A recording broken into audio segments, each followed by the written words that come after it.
Pada prinsipnya, Bapak-Bapak, kami mengucapkan terima kasih banyak atas kehadiran Bapak-Bapak serta peran serta Bapak-Bapak sekalian yang telah mengapresiasi dan mendukung kami untuk melaksanakan tugas selaku pelindung, pengayom, dan pelayan masyarakat serta penegakan hukum.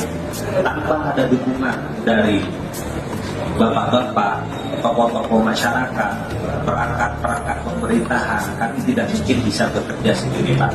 Kata kuncinya kami bisa melakukan tugas dengan baik adalah adanya kepercayaan dari Bapak-Bapak, dari masyarakat.